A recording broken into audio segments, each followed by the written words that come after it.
Good afternoon, everybody, and welcome back. And welcome to the final session of our Festival of the Future. Can't believe that a week has gone by already so quickly. But we're going to be talking about a topic this afternoon that I'm really, really passionate about. It's about leadership, and particularly digital leadership, and what's special about that, and what modern leadership is all about. But I'm joined by some great guests to end the week, so I'm going to introduce them too. So I've got on my immediate left, you're right, I've got Dr. Deb Smart. So Deb in her day job is the Corporate Director for Digital and Change for Dorset Council in her spare time. Superhero? No. Yeah, maybe. On the next left, I've got Mel Ross. Now, Mel is described as a near-futurist. What's a long futurist? Maybe we'll get into that. But anyway, but author of the little book of data mindfulness, CEO for the Dillon Way, and a leader that we've been working with as an organisation to help us develop and improve. And then finally, Councillor Peter Wharf. Peter is Deputy Leader for Dorset Council. He's also the lead for, amongst other things, transformation, digital, HR, OD. I've probably missed a few things in there as well. Corporate performance. It's a big portfolio that Peter's responsible for. So great that you can be with us this afternoon, all of you guests. Thank you. For those of you out there watching live, if you want to ask any questions to the panel, please do post them up on Slido, and we'll pick those up towards the back end. But we're just going to have a conversation really with the panel here. So I'm going to start with can I say the elephant in the room, seeing as we're outside? I'm going to say, we're going to start with the elephant in the country park. Is there such a thing as digital leadership? And I'm going to go around the table first off for Deb and Mel, and then I'm going to ask Peter to give perhaps a political perspective about that as well. Well, I think, Matt, from my point of view, I don't like to make a distinction between leadership and digital leadership, because I think all leaders now need to be digital leaders. I think about particularly the impact on, for example, Dorset Council's reputation of people not being able to use the technology through the pandemic. You know, as a senior leader myself in the organisation, if I'd been then representing Dorset Council and not been able to share my screen appropriately with colleagues from other local government authorities, what would they have thought of me? So I think it is absolutely essential that all leaders have enough digital savvy to be able to execute their role appropriately. So I think it's very important that we don't really distinguish between leadership and digital leadership. We just see it as something that every leader needs to do. I totally agree with you about those skills, although I have found the mute button now and how to unmute. Occasionally get caught out by that one still, but I think that's just being human. Mel, what about you? What are your thoughts on this? Well, Matt, I couldn't agree more with what Deborah is saying, and I think what that alludes to is that modern leadership is what we're talking about here. And the examples that Deborah has just been given give rise to something so incredibly important, which is role modelling. And with so much change that we've experienced, and now we're in that hybrid world, we want to take the best of both. And the only way that we can really do that is to build that trust in our workforces and in the community, and that comes through the leadership piece, and that's role modelling. So for me, there's no distinction. Okay, great stuff. And then Peter, I guess, member-led authority, elected members, we've got 82 elected councillors across Dorset. What about their role in terms of being digital leaders? Well, thank you, Matt, and yes, welcome everybody. This is a fantastic afternoon. It's been a really great week. I'd like to give two potentially contradictory answers to this. The first is that as members, we're very concerned about the digital divide, and there are a small but significant number of people who are not digitally enabled. We've got 5% of our rural area is not broadband enabled in terms of any decent speed. So we have to make sure that we still service their requirements in a way that doesn't distinguish or discriminate against them. But I do agree with the panel here that actually digital skills are an essential part of any employee's job these days. It's just about not possible to do a job without digital skills, but we have to make sure that we don't discriminate against people who either haven't got the ability or haven't got the capability or haven't got the service. So yes, digital managers are all part of the management technique rather than digital management technique. Thank you. And Peter, that's a really important point. Actually, is one of the things I was going to raise later was around, do we design services to the majority or the minority? So quite often I'll hear in my role, people saying to me, some people are not connected. Some people can't get online. And I think in the past our response has been, oh yes, we must twin track the solutions to make sure there's a digital solution and a non-digital solution. Actually, I think one of the things that Dorset Council is doing really well is to look at our embedded digital champions and to make sure that when we've got parts of our community that aren't connected, we can offer them some help to get connected. And I think that's part of that solution that's really, really important that we do that. But as Peter rightly said, we must never forget some of those who can't connect and make sure we can still support them, particularly as they're often quite some of the most vulnerable in our society. But so thinking about that in terms of equipping us, I'll come to Mel next. What do leaders need to focus on in terms of skills and knowledge for the modern world and how we equip ourselves in that? That's a really good question, Matt. Just listening to what everybody's just been saying, we have a saying that the gift of the age we live in is our ability to reconnect with our humanity. Well, like that. Right? So when you think about that and break it down a wee bit, what you're saying is the skills that we need to equip ourselves with as leaders is to be able to have a confidence and to role model the ability to use technology to really enable the human experience and to enrich the human experience. And that is with our teams, with our employees, with the citizens, with the community at large. So for me, there's that human element as well as that more specific and pure technology and digital element. Yeah, I think that modelling piece that you talked about earlier really, really important there, particularly as leaders. If I'm a leader and I'm expecting people to do things in a different way, then I need to role model that myself, and so I need to have those skills to be able to do that. Really, really important. What about you, Deb? Any thoughts on that? I think the other thing is that prepared to have a go. Not be scared to make mistakes. We all know that sometimes technology does fail us. And we have to be able to improvise and cope with that well and skillfully. But we also know that we don't learn anything unless we try new things. And I think, so how as a leader then do I enable my team to have the confidence and courage to try new things like we've done this week? And that's an important part of learning what we can do with the technology, pushing the technology to the edge, and also building our own confidence in our leadership and our digital skills for the organisation and for each other to then role model those things. So I think there's something in this for me about being prepared to just try and have that backup plan, of course, but actually supporting people, taking responsibility if it doesn't go quite so well the first time, and then thinking about how do we iterate and make it better the next time. Absolutely. I can see Peter wants to come in, and maybe, Peter, within that you also talk about how it's been for members across as a new digital council, particularly as we headed into the pandemic. Well, that's very much what I was going to talk about. At the start of the pandemic, at the start of this council, just over 2 years ago, we set a target to try and achieve 50% virtual meetings within 5 years. That was very much an informal target that I set with the team. We achieved 100% virtual meetings within 5 days because we reacted to the pandemic. Now, we won't stay at 100% virtual meetings, but we've learned that there are some meetings that are particularly good when conducted virtually in terms of saving time, saving money, saving the planet. But we still need to have physical interaction with people, and we need some balance between meeting virtually and meeting physically. And what has happened over the last 2 years is we've really understood this, and we're now going to move to members meeting virtually on a number of occasions and physically on a number of occasions.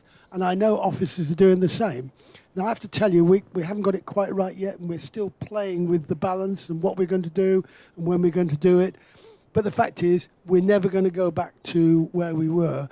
And if you look at change in society, quite often there is a major change that comes about because of the invention of something, the car, the machine gun, God forbid, various other things like that, result in a step change. And we've had this step change in terms of meetings, and that's good.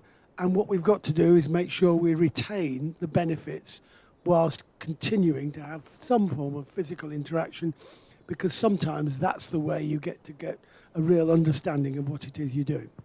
So that's again some of that role modelling work that we do, and thinking about how we maximise the benefits to the climate that we've gained. And I'm thinking about one of our colleagues who's developed a little app that measures all the carbon saved from the meetings that we've not travelled to, which I think is really, really important. So I'm just thinking that, so what about our focus on customers in digital age? So I've got colleagues who work in private sector, work for big companies like Sky and the rest, and they've been relentlessly focused on self-service and making sure that as customers you can change your package at 5 minutes past midnight on a Friday night just because you want to. And now they're doing that clearly because they're altruistic companies and they just care about you as a customer. Oh no, hang on a second, it's because it actually makes a difference to the financial model that they're operating. But it does put you in control as a customer. So what about how we focus on customers in digital age? Deb, do you want to give some thoughts on that? Yes, and I think we've touched on the fact that in the digital strategy for the council, we've taken account of people who haven't got connectivity or aren't able. But we also know from the resident survey that we've got 89% of people who would do online banking and online shopping, but only 50% of them would transact with the council online. And, for me, it's a kind of interesting conundrum about a combination of whether our services just aren't good enough we're not quite in the same league as Sky, perhaps, with our digital services. They're not easy enough to use, they're not intuitive enough to use, or perhaps we don't encourage them to use them enough. Perhaps we send them signals, for example, a paper council tax bill every year, that actually doesn't then make people automatically think they could do things digitally with us. So I think on our journey, it is about thinking both, are our services designed around our customers' needs? Are we taking the service design approach and really being user-led? But then second of all, how are we also kind of communicating with our customers that we are a truly digital council through and through across all the services? That's a really interesting point there, particularly around that one around a physical council tax bill every year. So some of the things we have to do as councils is driven by legislation. So we need some changes. Peter's been talking about us working in a virtual environment. We've not been able to change the legislation around us working properly in a virtual environment. So we're going to have to lobby government to do that. But great stuff. So Mel, what about some thoughts about you about that focus on the customer in the digital age?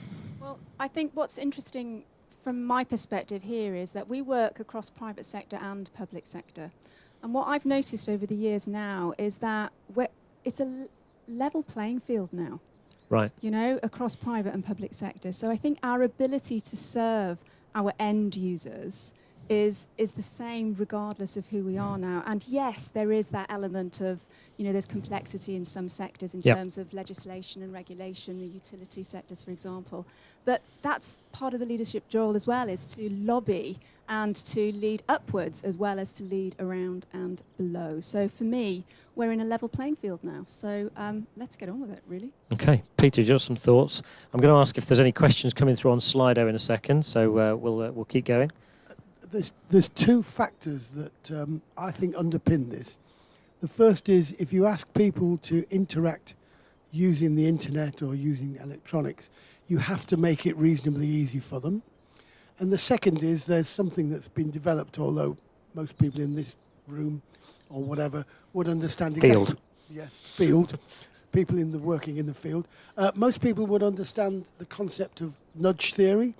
Because what you have to do sometimes is you have to slightly nudge people into a direction in order to do something that they wouldn't have done otherwise. So you encourage them or you leave them, make it much easier for them to do one particular course of action rather than another. But along with that, when they take that course of action, it must be simple and it must be self-explanatory, because if you don't, they then go back to the old way and they never go back there. So we need to do two things. We need to encourage people to go interactive and electronic, but we need to make sure that what's there is simple.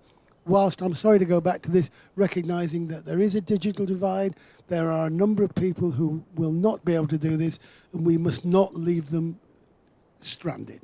Thank you. That's a really good segue. Excuse me. That's a really good segue back into this. For me, the issue around leadership, around how we need to model what we need to do with our workforce. And I wouldn't expect to employ people at a senior level in my organisation who didn't have digital skills and behaviours. But equally, I've got 4,500 colleagues who work for Dorset Council. Some of those won't have come into the council needing or requiring any necessarily digital skills for the role that they started doing.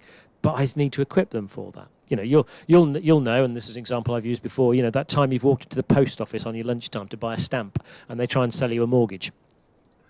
And you know what? For the best in the world, you really don't want to buy a mortgage at lunchtime because you only went out for a stamp. And you can tell that actually they really didn't want to sell you a mortgage either. But it was part of their script. It was part of the package.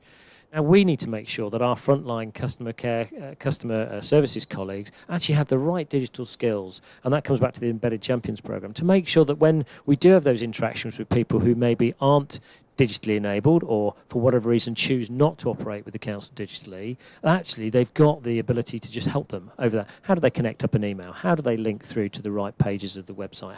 So it's all about modelling that leadership piece, which is so important for us. I'm going to go around the panel again. So any other thoughts about digital leadership that we should be doing in this modern age? Deb? I think it is just about making it as easy as possible for people to improve their skills as much as possible as well. And I think you'll remember, Matt, that we made a video to support staff to get familiar with Microsoft Teams about 3 weeks before the pandemic. Yes, I do remember that. Yeah. The last time we were in a room together. And we were talking then, weren't we, about the different way we have to help people to see and consume technology now. So training, in the old days, we would have had week-long courses with people in rooms with banks of computers, and we've given them time away from work to learn things. Whereas now it's a completely different. We kind of expect people to keep up with that. Of course, they can take some reasonable time out of the day to do that, but actually we're not expecting people to attend training courses. We do expect people to kind of know how the internet works, and therefore intuitively to be able to use council systems.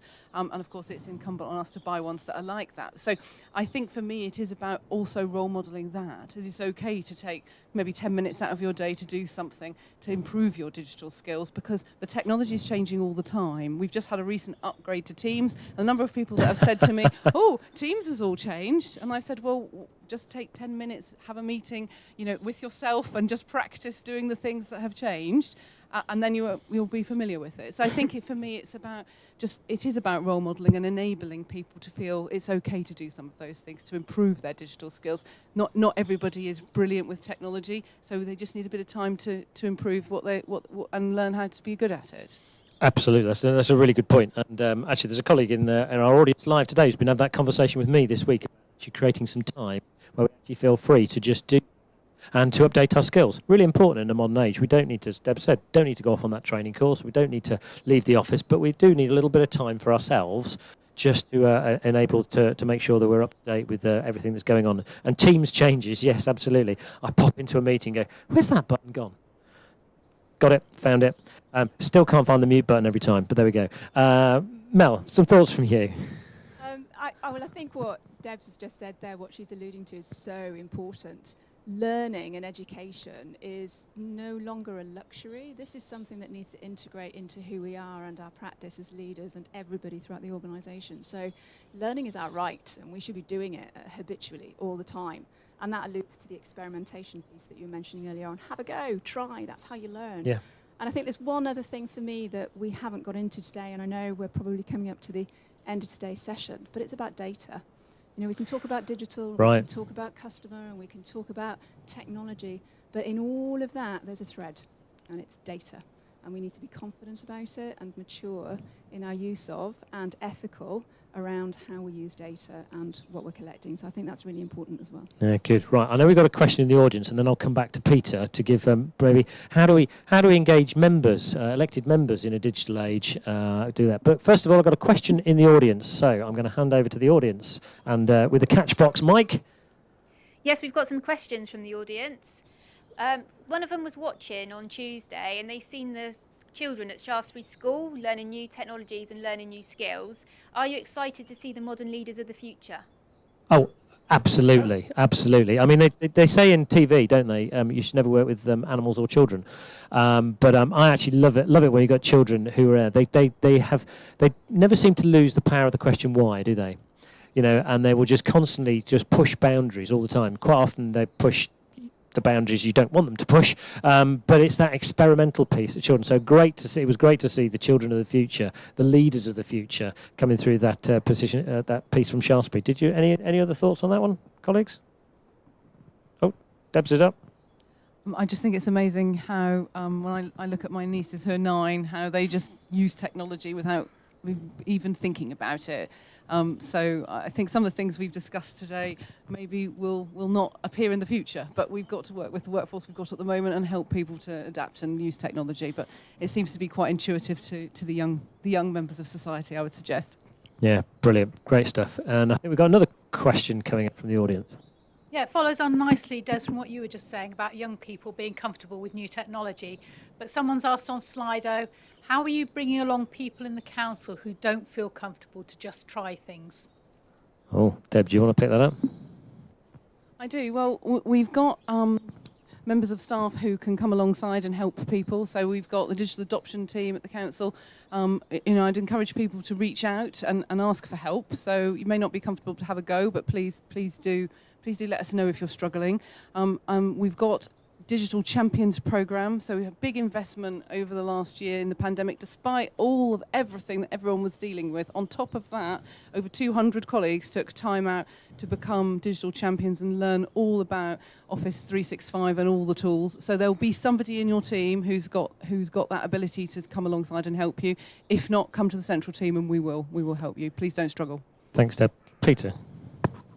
I'll answer a slightly different question, but it is just as relevant. How do you make sure members have technical capability? And the fact is, as far as I'm aware, all the political parties now have a requirement for potential councillors to be enabled in terms of technology. So we are moving in that way, and we will gradually move away from councillors who are not capable of operating the technology, because as we talked about earlier, whilst there are people who don't want to use it, as councillors, we must be prepared to be able to use all of the tricks, all the tools in our trade in order to be able to communicate with people. And can I just go back to something Mel said, which was really important, which was about data. We're working on the data that we hold as a council, because we've often got data held in different places and it's the same data, and the data consistency, data quality and data security is a really important point, and it often bores people, but the fact is we can provide better service if we've got a single source of truth, as it is sometimes called. And the other thing we need to be working on is that when people ring up and they give their details, and they ring up next week a different department and they have to give their details again, they get very irritated. And we are now working on what's called in the trade a customer relationship management system to ensure that when people ring up, we don't have to keep asking them the same questions. And again, that means we get consistency of data and we get much happier customers. Absolutely. Really important points there, Peter, particularly around that trust element, around the use of data. You know, it used to be the position that we were happier to give more of our data to Tesco's than we were to the local council. But I think that's a changing position, which is really, really good. So I think there's one more question coming in on Slido.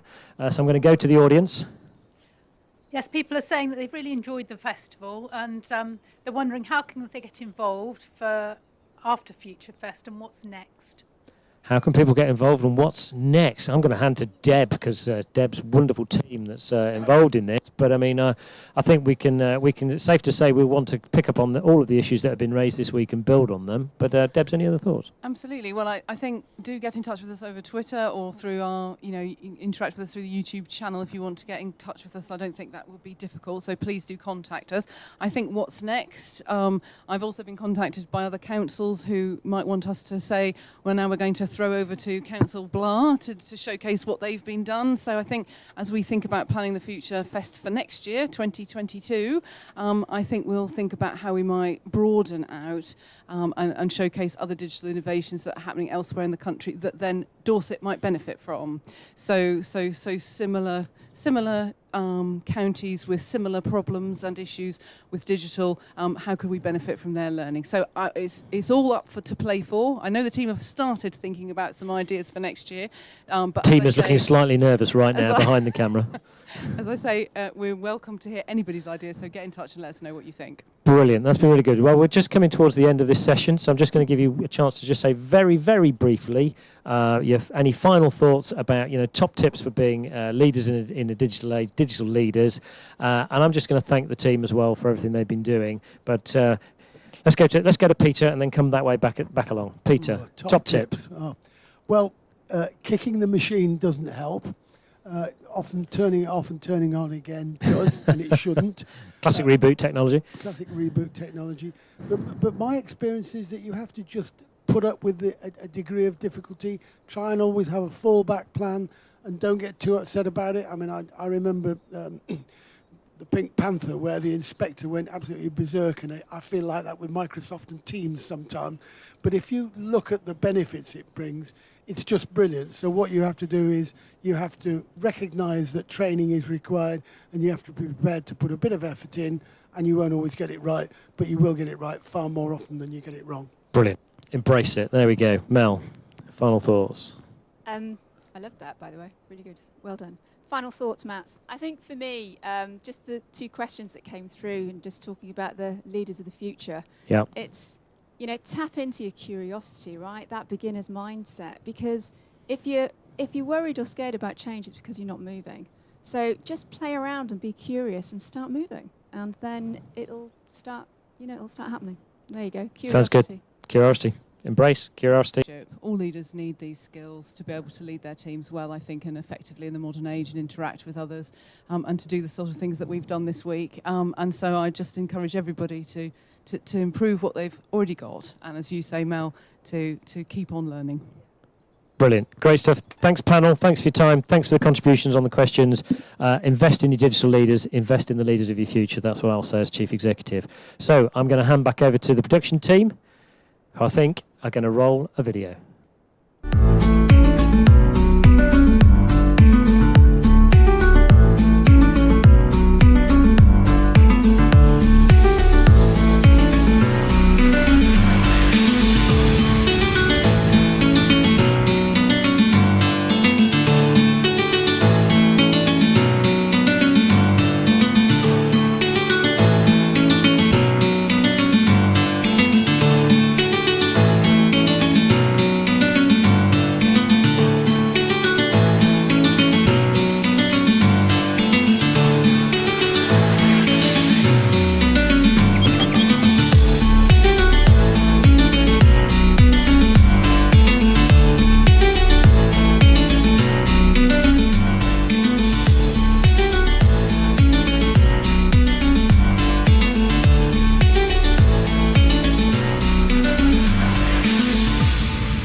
Welcome back, and it's my privilege, I guess, to wrap up and sum up the highlights of this Future Festival and the week that we've had.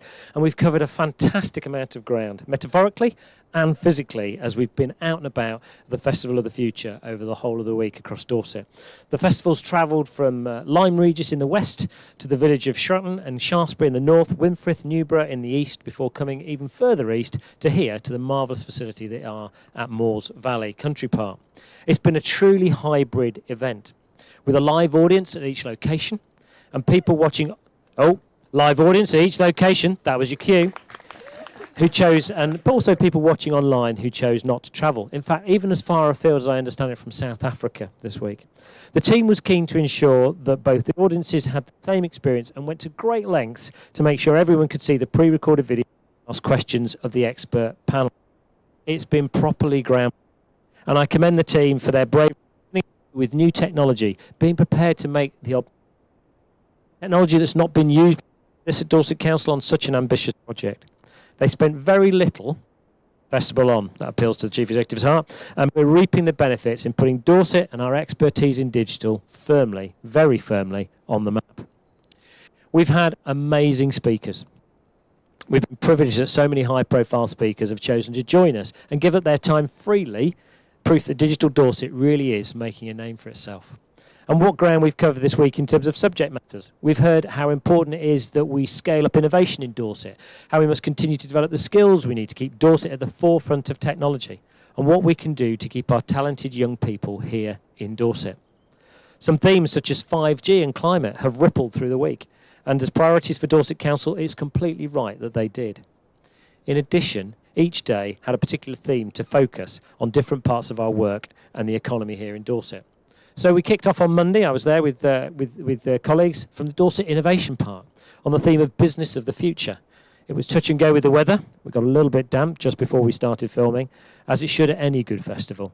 But the rain held off for the important points, and we even saw a festival rainbow. Intrepid Minds showed us some incredible drones that are being used by the armed forces and explained how they were finding new uses for those drones that were created with 3D printers. Amazing technology. We heard about the work of the Dorset Local Enterprise Partnership and how they're supporting business growth and the skills needed here in Dorset to help the region become a digital powerhouse. We even managed to launch one young Marine, Lewis, into his speaking career. He thought he was just delivering one of the drones, but he actually knew a lot more about it than he let on, so we put him in front of a camera. And what a great job that he did. Monday was summed up nicely in a tweet from an executive member of the Dorchester Chamber of Commerce, who said, "Impressive start to a week of events to showcase what Dorset has to offer now and in the future." Tuesday, of course, was our education of the Future Day, and it was in two parts. The team set up a STEAM challenge, that's science, technology, engineering, arts and maths, for primary school pupils to take part in.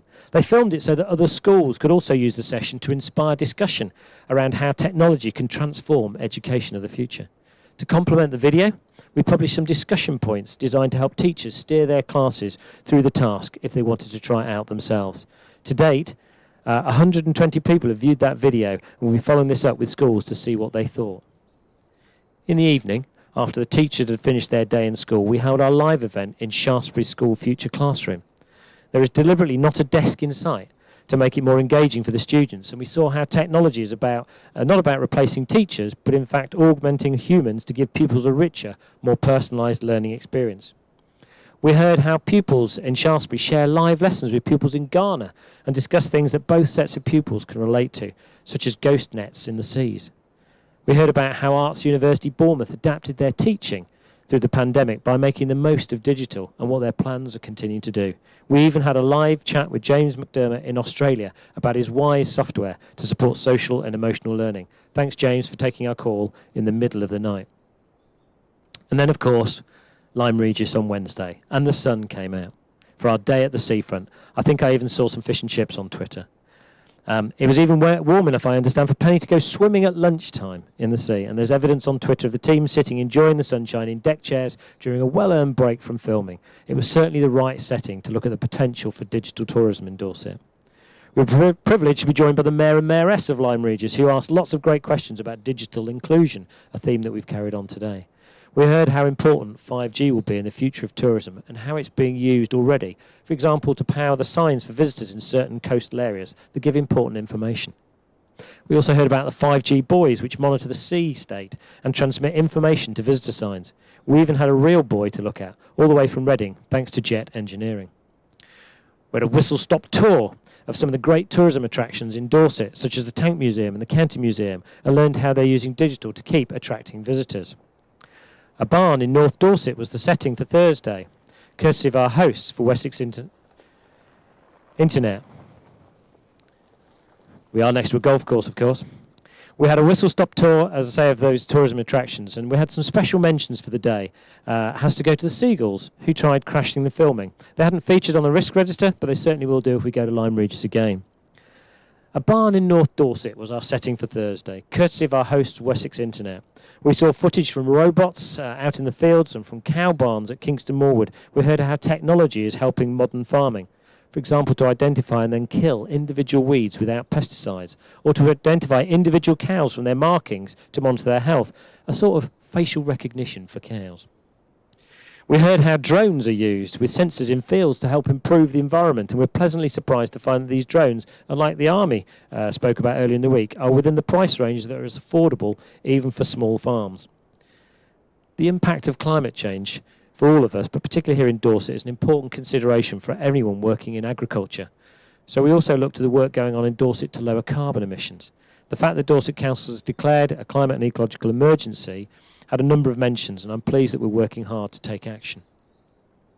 Following a question about job opportunities at Wessex Internet, Delia, in the audience, big cheer, managed to get a plug-in for jobs at Dorset Council. Well done, Delia. And Councillor Knock Lacey-Clark followed this by encouraging people to consider becoming a councillor. Well done, Knock. Brilliant, really good. And here we are on Friday. What a whirlwind of a week, the final day.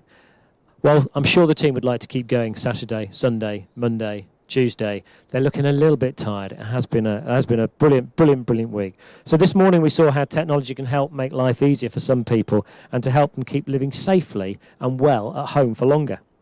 We tend to think about this as applying to elderly people, but it's not necessarily the case. We saw this morning how technology can help people with other care needs. We heard about relocatable housing at Wareham and looked at the positive impact it's having on the people who live there.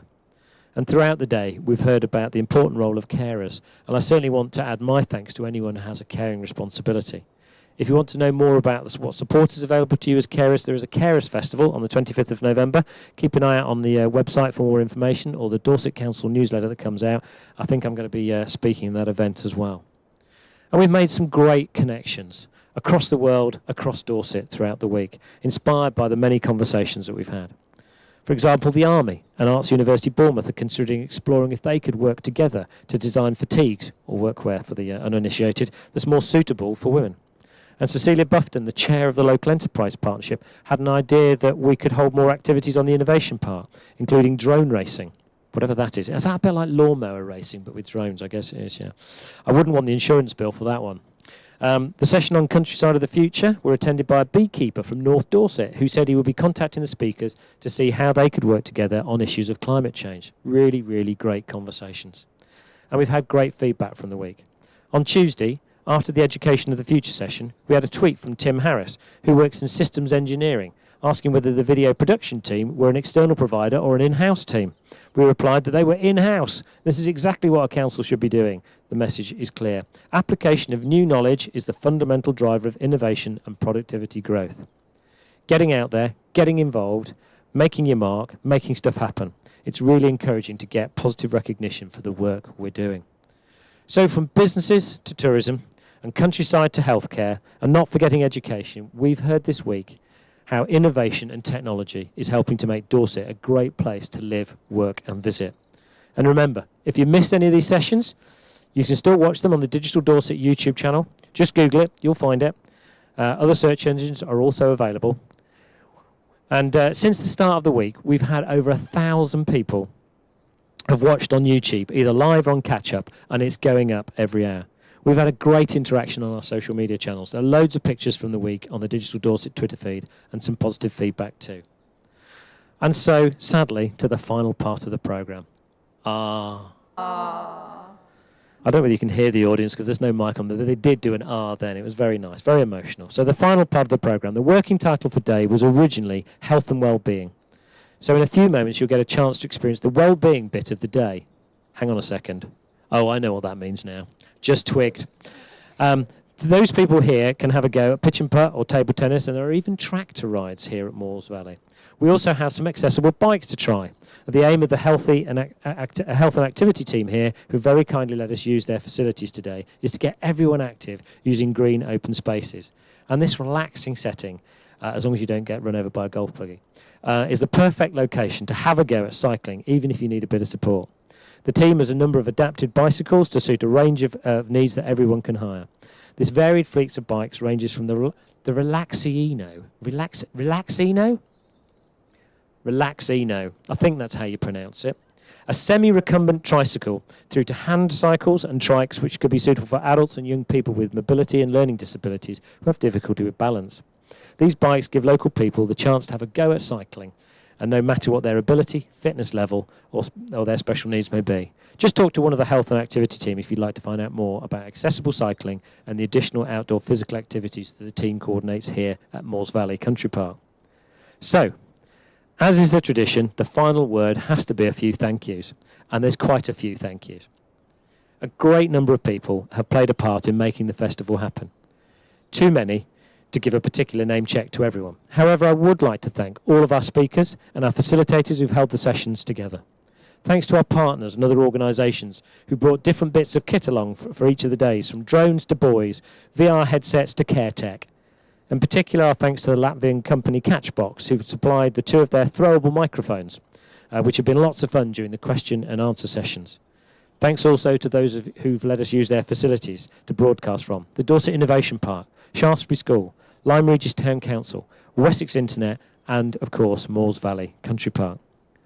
And my thanks to the team who've organised this week and made the events happen. I'm really impressed with how you've explored new ways to use technology and deliver content to making it engaging for people.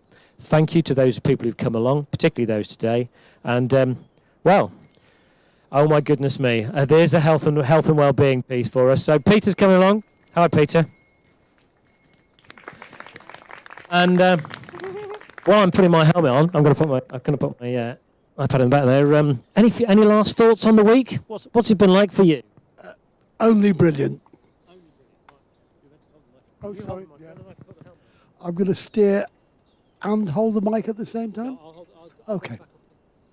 No, everybody's been absolutely brilliant. We're so pleased. We've had a fantastic reach, and everybody's done a great job. Thank you very much indeed. So apparently I don't need to do anything. You're just going to pedal, Peter. Oh, look, there we go. Hey, thanks, everybody.